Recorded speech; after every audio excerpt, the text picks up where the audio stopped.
Wolff, com a palavra. Sol, senhores senadores, telespectadores da TV, ouvintes da Rádio Senado.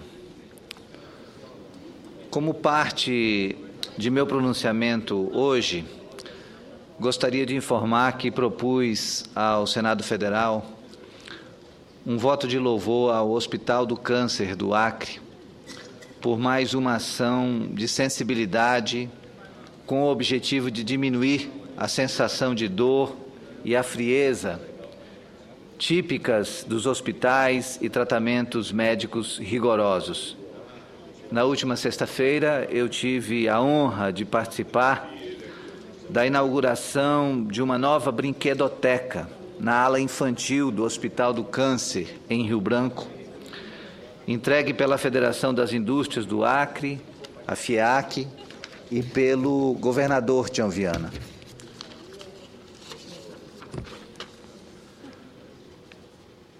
A biblioteca,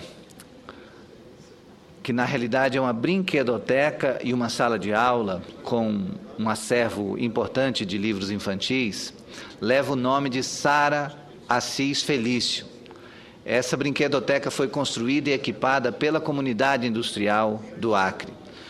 O espaço leva o nome de Sara Assis Felício, que foi uma das pacientes do Hospital do Câncer, que morreu aos 57 anos após enfrentar um tumor cerebral por 3 anos. Sara foi uma das pioneiras da indústria do Acre.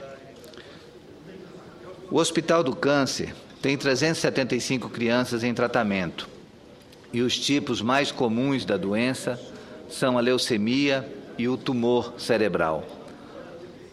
O diretor clínico do hospital, Dr. Antônio Vandetti, destacou que antes o espaço da brinquedoteca tinha apenas 9 metros quadrados e que era difícil prestar um atendimento adequado. Agora, ele disse que nós temos uma área tão adequada que a Secretaria de Saúde, em parceria com a Secretaria de Educação, farão uma classe pedagógica para alfabetizar e ensinar as crianças em tratamento. As que não puderem sair da enfermaria ou de casa receberão também atendimento. O Hospital do Câncer do Acre foi inaugurado em 2007 e hoje é um dos orgulhos da gestão pública do Acre, principalmente do setor de saúde.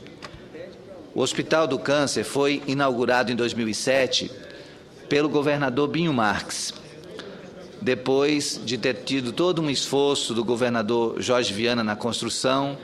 O governador Binho Marques finalizou a parte física e fez a aquisição dos equipamentos iniciais e foi inaugurado em 2007 com a presença do então governador Tião Viana.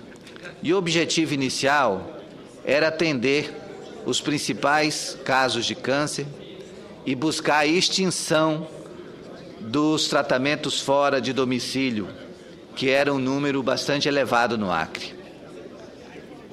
Mais de 1.400 pacientes foram atendidos em 2008 no Hospital do Câncer. E, ao longo desses anos, o número de atendimento tem aumentado. Atualmente, são feitas 3.600 consultas por mês. São feitas 600 quimioterapias por mês e 15 mil campos de raio-x. E o investimento em medicamento por ano de 6 milhões de reais, sendo 4 milhões fruto dos repasses do Ministério da Saúde e 2 milhões bancados com recursos próprios da Secretaria de Saúde do Governo do Acre. E o próximo passo do Hospital do Câncer será uma ampliação com investimentos aproximados de 12 milhões de reais. Vai ter uma ampliação com mais 15 consultórios, 46 leitos, 2 semi-intensivos e 2 salas de cirurgia, imuno-histoquímica, parque radiológico, diagnóstico invasivo, centro de estudos e pesquisa e ala administrativa. Vale ressaltar que a equipe do Hospital do Câncer é uma equipe muito respeitada por toda a sociedade, porque são médicos extremamente dedicados, sob a coordenação do Dr. Antônio, a doutora Valéria, que está lá também atuando desde o início, e vários outros da equipe que compõem o time do Hospital do Câncer do Acre. Por isso eu queria apresentar esse voto de louvor, porque eu sei o quanto que os pacientes e os familiares dos pacientes têm um carinho e um respeito todo especial por esses profissionais. São profissionais dedicados, são profissionais absolutamente comprometidos com a saúde e são profissionais solidários. Ouvi durante esse ato de inauguração na sexta-feira que a mão de um médico é como se fosse a extensão do coração de Deus. E, na realidade, eu senti esse clima, com as crianças e os adultos também recebendo o seu certificado, não um certificado de conclusão de curso, mas um certificado de cura do câncer, e fazendo um tratamento em casa, aliás, tratamento na proximidade da família, que é outro aspecto muito interessante, porque antes, todos os pacientes que tinham que fazer tratamento de câncer no Acre, tinham que se deslocar para outros estados, outros centros do Brasil, e isso gerava, além da dor, além do desgaste, além da depressão, que são sintomas típicos de quem está sofrendo uma doença tão grave, ainda tinha que passar a dor da saudade, da ausência, da falta do apoio emocional que a família pode proporcionar. Então, por isso, o Hospital do Câncer mudou radicalmente a realidade dessas pessoas, desses pacientes que recebem o tratamento, um tratamento adequado, um tratamento tecnicamente comparável ao que se recebe em qualquer outro centro avançado do Brasil. E, por isso, o meu reconhecimento a toda a equipe do Hospital do Câncer do Acre. Então, nesse sentido, eu requeiro, nos termos do artigo 222 do Regimento Interno e ouvido o plenário, que seja consignado nos anais do Senado Federal voto de louvor ao Hospital do Câncer do Acre, em razão da qualidade no serviço público de saúde oferecido à população, com significativos e relevantes resultados alcançados no trabalho, no tratamento oncológico. Requeiro, ademais, que este voto de louvor seja levado ao conhecimento da equipe gestora, do diretor clínico, Dr. Antônio Vendetti, e de todos os integrantes da equipe do Hospital do Câncer do Acre.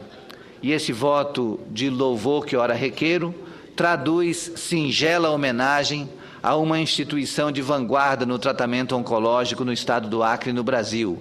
Inaugurado em 2007, o hospital trata os principais tipos de câncer e, atualmente, em razão da seriedade e dedicação de sua equipe, orgulha-se em realizar 3.600 consultas, 600 sessões de quimioterapias e 15.000 aplicações de radioterapia todos os meses, colocando-o, assim, em posição de destaque no plano nacional. Era o que tinha a dizer em relação a esse assunto, senhor presidente, e gostaria de pedir a gentileza de constar nos anais do Senado esse voto de louvor ao Hospital do Câncer do Acre, que fica em Rio Branco, a nossa capital. E gostaria também, senhor presidente, de fazer uma saudação especial aos moradores dos municípios de Santa Rosa e Jordão, que Santa Rosa fica no Rio Purus e Jordão fica no Rio Jordão, acima da cidade de Tarauacá, onde pudemos estar na última quinta-feira com o governador Tião Viana, levando programas do governo e conversando com a comunidade sobre os desafios daquelas cidades. Quero dizer que foi uma experiência interessante poder chegar em Santa Rosa e depois em Jordão, municípios isolados que durante o inverno são assistidos pelo rio, recebem com muito mais facilidade as embarcações, mas que no verão ficam praticamente isolados, recebendo apenas o contato via aérea. E a gente esteve presente, a comunidade se reuniu para ouvir os programas de governo e o anúncio das ações todas que o governo do Estado realizaria em parceria com a Prefeitura de Santa Rosa e depois com a Prefeitura de Jordão. Foi uma agenda bastante enriquecedora e eu fiquei bastante agradecido de ter podido participar dessas atividades. E para encerrar, senhor presidente, gostaria de dizer que hoje esteve presente na Comissão de Constituição e Justiça e Cidadania o ministro da Justiça, ministro José Eduardo Cardoso, que fez uma exposição estratégica sobre todas as ações que o governo federal está desenvolvendo na área de segurança pública, todos os esforços que estão sendo empreendidos no combate ao crime organizado, no combate ao crack e à busca de tratamento para os seus dependentes, as ações estratégicas de fronteira para coibir o narcotráfico, todas as preocupações do governo federal em relação à situação carcerária no Brasil, e foi um debate amplo, com muitas perguntas, muitos questionamentos, e muitas dúvidas puderam ser tiradas naquele momento. E, ao final, eu tive a oportunidade de fazer apenas um apelo ao ministro, no sentido de que o Estado democrático de direito não seja desrespeitado no Brasil. E eu fiz para ele uma reflexão justamente tomando como referência os últimos acontecimentos do Acre, na chamada Operação G7. Eu disse para ele que a injustiça praticada contra um cidadão isoladamente constitui-se em ameaça a toda a sociedade. A defesa da Constituição pressupõe defesa intransigente dos direitos e garantias individuais e de todos os cidadãos. Por isso, a necessidade premente de, em todo o processo investigativo, ser garantido o devido processo legal. A Constituição Cidadã, em seu artigo 5º, inciso 54, diz: ninguém será privado de liberdade ou de seus bens sem o devido processo legal.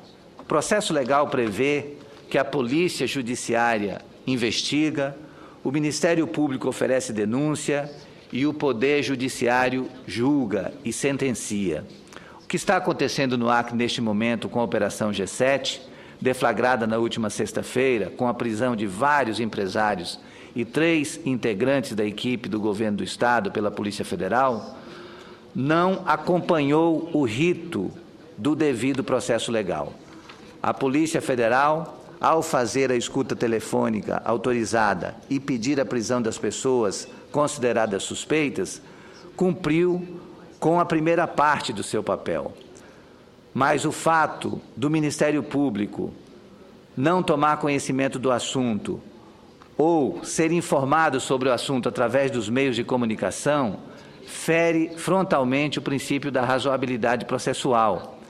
A ação foi tão espetacular e politizada que teve cobertura praticamente online pelos grandes meios de comunicação. O Ministério Público não foi informado. As próprias pessoas presas não receberam cópias do processo e nem os seus advogados. Mas a Rede Globo de televisão já estava com sua equipe de reportagem pronta para acompanhar o espetáculo das prisões. E o pior é que, da mesma forma que o Ministério Público não tomou parte da denúncia, por desconhecê-la por completo, também as pessoas presas estão até hoje, 6 dias depois de suas prisões, sem sequer terem tomado conhecimento do processo ou da acusação que pesa sobre cada uma delas. Diante de uma situação como essas, o que a gente tem a refletir é que o devido processo legal implica em que a Polícia Federal possa fazer a sua investigação, a Polícia Judiciária, o Ministério Público possa oferecer a sua denúncia e o Judiciário, o juiz, possa sentenciar, julgar e sentenciar para encontrar culpados ou não no processo. As pessoas investigadas e nem seus advogados tiveram acesso ao processo instaurado. Nenhuma dessas pessoas foi julgada e condenada pela Justiça, porque não tiveram ainda respeitado o seu direito de defesa, mas já foram moralmente condenadas, com ampla divulgação de suas prisões, como se todas as provas coletadas fossem irretocáveis e essas pessoas fossem indefensáveis. Temos que tomar muito cuidado com a judicialização da política. O mesmo cuidado temos que ter com o risco da politização da justiça. E mais cuidado ainda temos que ter com o risco da eleitoralização da justiça e da polícia diante dos fatos cotidianos. O que vemos nesse momento são pessoas desprovidas de qualquer escrúpulo, tentando tirar proveito político eleitoral dessa situação. Vamos aguardar o desenrolar desse processo, respeitar o direito de defesa das pessoas envolvidas e, ao final, vamos esperar o posicionamento da Justiça. Tendo culpados, certamente eles receberão a pena devida, mas não é justo, não é correto que se tenha um pré-julgamento, que essas pessoas sejam previamente condenadas sem que tenham sequer exercido o seu direito de defesa. Então é essa a posição. Eu sei que esse assunto ele vai causar grande repercussão, porque nós da política somos permanentemente vigiados e todos os assuntos que dizem respeito a autoridades políticas, quando se tornam público, principalmente um assunto desagradável como esse, acaba automaticamente somando para aquele velho conceito de que na política todos têm algum tipo de débito com a justiça. E na realidade a gente precisa provar o contrário. A gente precisa provar que a política é o espaço das grandes realizações, é um espaço de sonhos, é um espaço de construção de coisas boas para a sociedade. No Brasil e no mundo, onde está a política, tem que estar o desejo de fazer as coisas boas. E quando ocorre um tipo de desvio de conduta, como está retratado nessa tal Operação G7, nós temos que combater com a mesma veemência. Combater os desvios de conduta, mas combater também aqueles que tentam se aproveitar dessa situação para tirar dividendos eleitorais, querendo ludibriar a população com certos conceitos, como se todos fossem iguais e todos estivessem praticando atos ilícitos.